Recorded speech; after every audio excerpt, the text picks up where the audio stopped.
Bienvenue sur votre chaîne Radio Doif. Pour mieux profiter au maximum de nos services, veuillez vous abonner et n'oubliez pas d'appuyer sur la petite cloche pour activer les notifications. Un petit clic suffit pour nous encourager.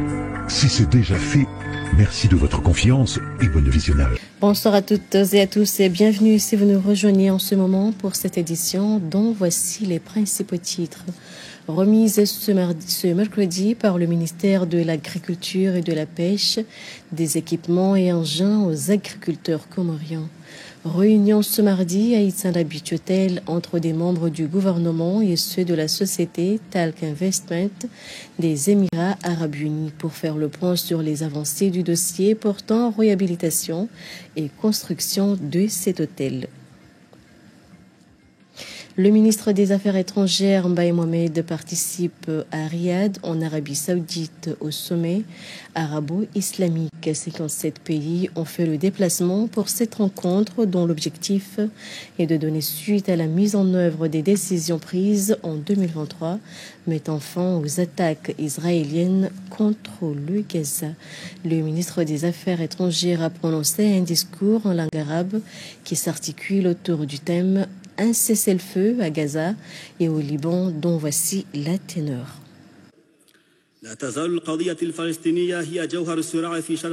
La question palestinienne reste d'actualité, même les conflits au Moyen-Orient.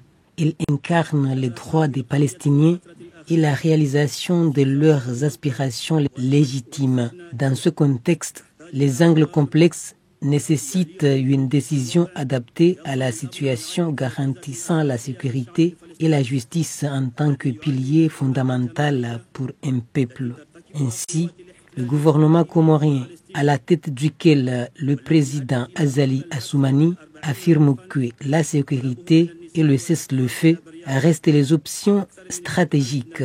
C'est pourquoi la communauté internationale doit lever la voix pour mettre un terme aux oppressions et violences partout dans le monde, surtout à Gaza et au Liban. Excellence et Majesté, mon pays, les Comores, lors de sa présidence de l'Union africaine en 2023, a été parmi les premiers pays à soutenir l'idée de l'Afrique du Sud de traduire l'Israël à la Cour internationale de justice. Nous sommes toujours à cette position de réclamer le droit de l'homme et de lutter contre les conflits.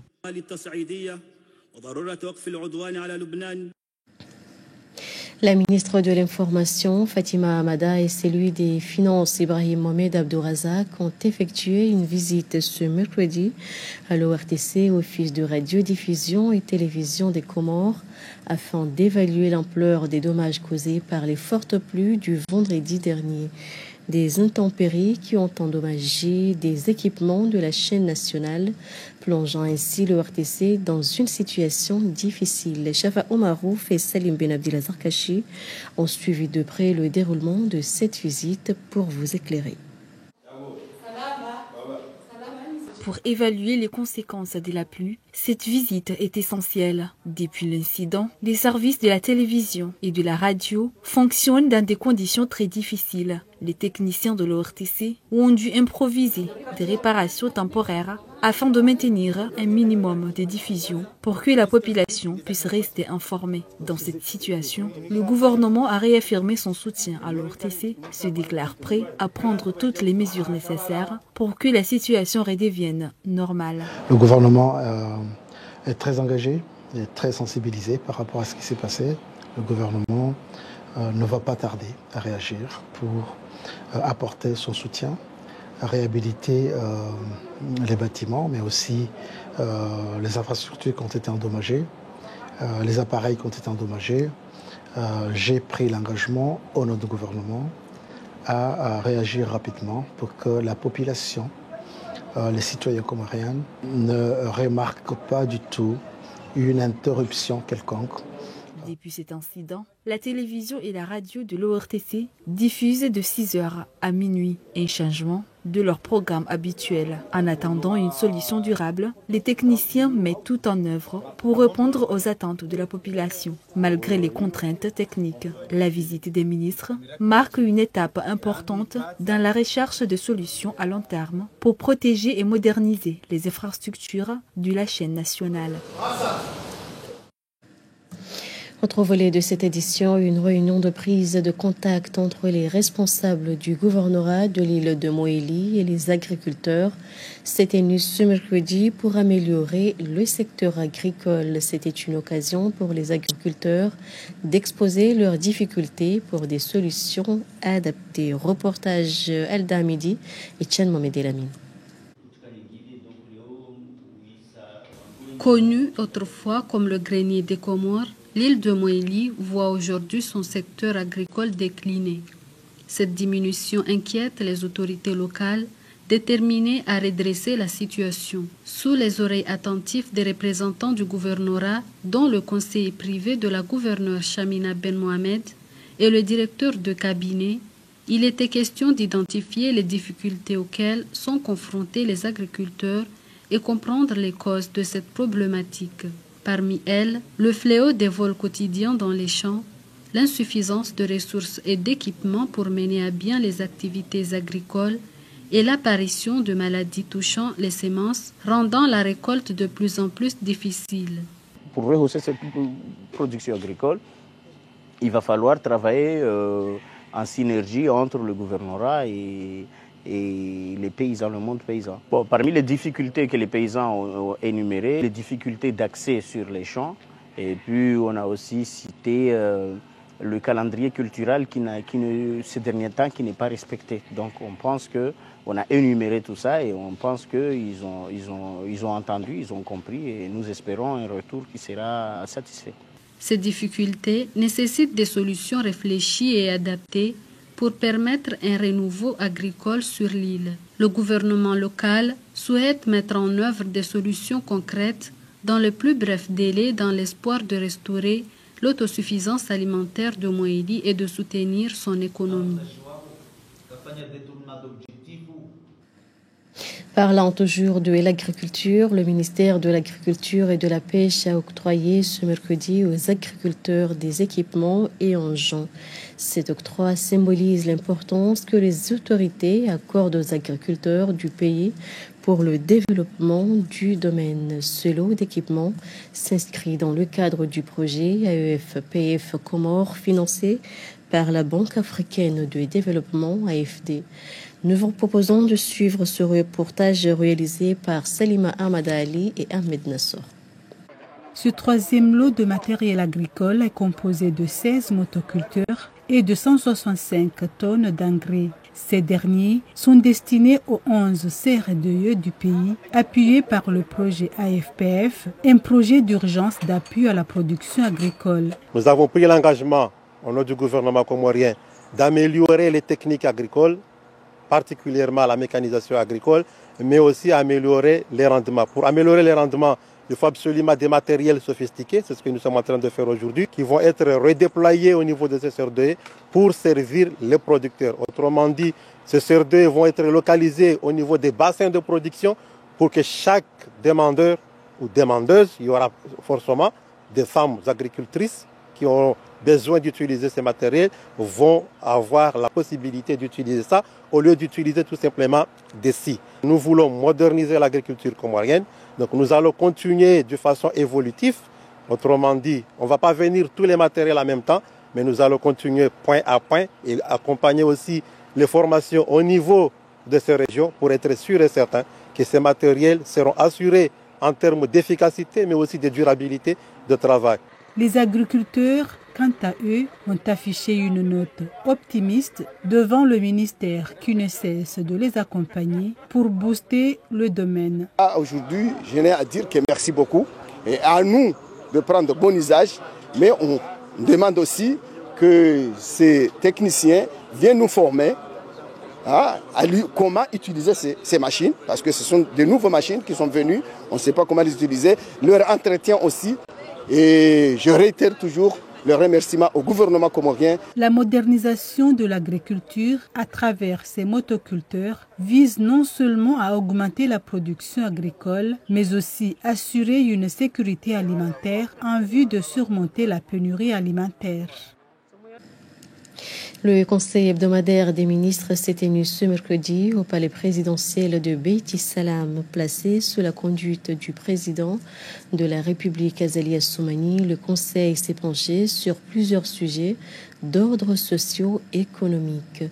À en croire la porte-parole du gouvernement, Fatima Hamada, ministre de l'Information, en charge du genre et de la solidarité, il était question au titre du ministère de l'Énergie de faire état d'un plan devant permettre la production de l'énergie à moindre prix pour sortir le pays des coupures intempestives.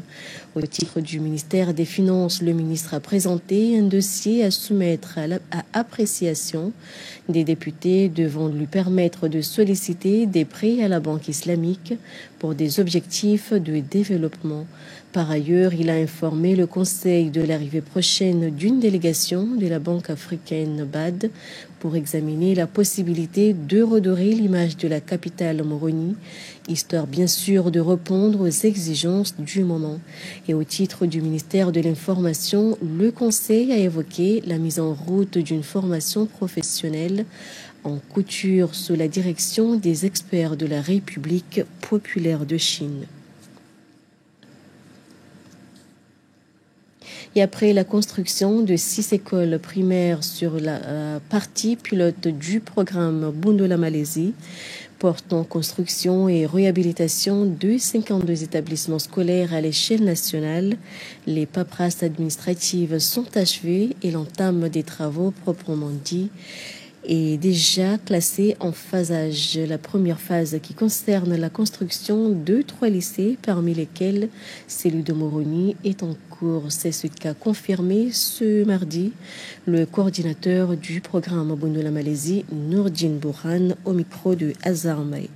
Ça fait un bon bout de temps depuis que le projet a démarré, depuis que nous sommes en train de tourner en rond pour, soi-disant, les travaux de réhabilitation, construction donc, des établissements comoriens. Donc il y en a 52 établissements qui sont au programme. Les 6 établissements sont presque déjà finis. Ça concerne la première partie, l'échantillonnage. Actuellement, sur les 46 établissements, dont 4 lycées, 20 collèges et 22 écoles primaires, que nous devrons travailler, nous les avons organisés en phasage. Donc il y a une première phase qui concerne les 4 lycées, 2 collèges et 2 écoles primaires, une deuxième phase qui concerne 10 collèges et 6 écoles primaires, et puis la troisième phase qui concerne le reste des écoles, soit 8 collèges ou 6 ou 8 collèges, et puis une dizaine d'écoles primaires. Donc dans cette phasage-là, aujourd'hui, à l'heure où nous en parlons, ça me plaît de vous présenter, de vous dire que pour les lycées de Domoni, Moutsamoudou, les contrats sont signés. On est en attente de la demande d'avance et de la garantie pour qu'on puisse livrer l'avance et permettre à l'entreprise de démarrer les travaux. La semaine dernière, on a signé avec la CGC pour les travaux du lycée de Fomboni. Nous espérons qu'à la fin de cette semaine, sinon la semaine prochaine, on va signer avec l'entreprise concernant donc le contrat pour les travaux du lycée de Moroni. Et en même temps, on va signer aussi dans la foulée les contrats avec les autres entreprises pour les 2 collèges et les 2 écoles primaires de cette première phase. Donc tout est prêt. On a eu les avis de non-objection, le partenariat, le retour des entreprises. Maintenant, c'est une question de paperasse administrative. Donc les travaux, en dehors de la signature de contrat, nous sommes en train de nous battre pour qu'avant le 15 décembre, on puisse déjà faire les cérémonies de pose de première pierre, notamment pour le lycée de Moroni. 3 candidats représentent le pays dans un concours de lecture et mémorisation du Saint-Coran à Koweït. Avant qu'il ne s'envole pour le Koweït, le ministère des Affaires islamiques les a remis des billets lors d'une cérémonie qui a eu lieu lundi à Moroni en présence des responsables du ministère de tutelle et des parents d'élèves Fahadi Ali Hamadi et Ibrahim Karavo. 3 candidats ont pris l'avion après avoir reçu de la part des directions générales des affaires islamiques des billets de voyage pour représenter les Comores lors d'un concours de mémorisation et récitation du Saint-Coran prévu le 13 de ce mois au Koweït. Il s'agit de Soued Abdel Fattah, Fadlullah Swadi Kimbapanza et Hainoudine Soufiane. Le choix des 3 candidats a été effectué à l'issue de plusieurs concours organisés dans nos différentes îles. Cette compétition est basée sur 3 séries. Il y a la série de mémorisation du Saint-Coran des enfants de 8 ans à 12 ans. Nous avons 3 candidats. Le premier, c'est un enfant de 10 ans. Et le second, c'est un jeune de 20 ans qui va participer dans la série de récitation du Saint-Coran. Et le troisième, il va participer dans la série de mémorisation du Saint-Coran en entier, dont il y aura Hainoudine Soufiane qui vient de l'île d'Anjouan, qui va présenter et participer dans cette série, Inch'Allah. Cette initiative qui offre l'opportunité aux jeunes récitateurs et mémorisateurs du Saint-Coran suscite un grand intérêt et encourage beaucoup de jeunes à s'investir dans l'étude du Coran. C'était les précisions de Badria Saïd Omar, le directeur général de l'Agence nationale du Hajj et de la Oumra, a convié les différentes institutions concernées pour une rencontre d'échange. Il était question d'informer l'opinion publique des exigences qui s'imposent pour le pèlerinage de cette année. Reportage de Nourdine Saïd et Ibrahim Kavar. Le directeur de l'Agence nationale du Hajj et de Oumra poursuit ses rencontres de travail avec les différentes institutions concernées, 3 mois après sa nomination. Il était question durant cette rencontre avec les 35 agences de voyage du Hajj et de Oumra d'étaler les exigences qui s'imposent et pour l'Agence nationale du Hajj, mais aussi pour le gouvernement saoudien. Ils exigent qu'on vaccine les pèlerins, ils exigent qu'on n'amène pas des personnes avec des maladies très compliquées, par exemple, quelqu'un qui fait une dialyse chaque 3 jours, ou par exemple une femme enceinte plus de 3 mois. Hein, c'est parmi leurs exigences. Il y a aussi des exigences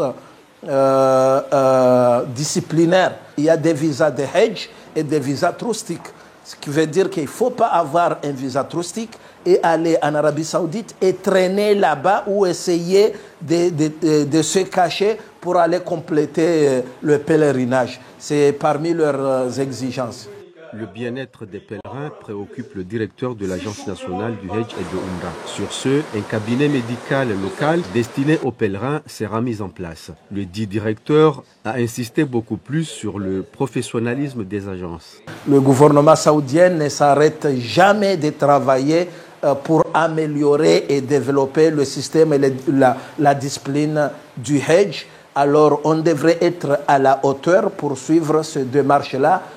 À noter que la liste des pèlerins de cette année est déjà bouclée. Toutefois, une demande d'augmenter le quota des pèlerins est reformulée auprès des autorités compétentes saoudiennes. Des représentants du gouvernement comorien et ceux de la société Talc Investment des Émirats Arabes Unis, une société chargée de la gestion des travaux de construction et de réhabilitation de l'hôtel Itana Beach Hotel, se sont réunis ce mardi pour faire le point sur les avancées du dossier. Toutes les questions administratives sont déjà résolues et les travaux vont démarrer au mois de décembre prochain. Chadali Bouana et Ahmed Nassor. L'hôtel Itana Beach bénéficiera d'une réhabilitation complète visant à en faire un site touristique moderne et attractif. Ce projet s'inscrit dans le plan émergent 2030 du pays qui vise à faire des Comores une destination prisée dans l'océan Indien capable de répondre aux normes internationales en matière de tourisme. Au cours de cette réunion, les intervenants ont souligné l'importance de cet investissement pour l'économie comorienne, mettant en avant les retombées positives attendues. Aujourd'hui, nous avons eu cet échange parce qu'en termes de formalité, nous avons déjà avancé, procédure. Donc aujourd'hui, ils ont déjà recruté la société qui devait construire l'hôtel et nous avons eu cet échange pour nous confirmer que la société pour construire l'hôtel s'est déjà recrutée. Les travaux vont débuter en décembre de cette année, en 2024, et ça va durer les 24 mois tels que nous avons déjà sollicité.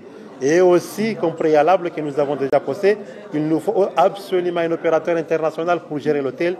Donc il nous a rassuré qu'avec Accor, le groupe Accor va gérer notre hôtel. Les responsables de Talc Investissement ont également insisté sur leur engagement à collaborer étroitement avec des partenaires comoriens pour garantir une gestion et une exploitation durable de l'établissement une fois les travaux achevés. Le projet prévoit la construction de plus de 150 chambres, dont 134 seront finalisées en priorité. Nous nous sommes engagés auprès du gouvernement comorien à terminer ces 134 chambres dans un délai de 2 ans. Notre ambition est de bâtir un hôtel qui saura répondre aux besoins des nombreux touristes qui affluent dans le pays durant la saison des vacances. L'ambition de ce projet ne s'arrête pas à la réhabilitation de l'hôtel. Il s'inscrit dans une dynamique plus large visant à développer le secteur touristique aux Comores d'ici 2030. L'initiative aspire à valoriser les ressources naturelles exceptionnelles de l'archipel tout en stimulant la croissance économique locale. 8 opérateurs économiques comoriens ont récemment pris part à la 7e édition de l'exposition internationale des importations de Shanghai, un rendez-vous mondial qui a réuni plus de 180 pays. Pour les Comores, ce fut une occasion de faire briller les richesses du pays sur la scène internationale et de tisser des liens prometteurs avec des acheteurs du monde. Ikam Ben Saïdassan. Durant cette exposition internationale de 6 jours, les Comores ont su valoriser leurs principales richesses, le girofle, l'ilang-ilang et la vanille. Les stands comoriens où ces produits ont été mis en avant ont suscité un grand intérêt de la part des visiteurs et des acheteurs étrangers. Cette visibilité a ouvert des opportunités d'exportation de grande envergure avec des discussions prometteuses entamées pour fournir ces produits à plusieurs marchés en Asie ou encore au Moyen-Orient. Nous avons vraiment créé des opportunités.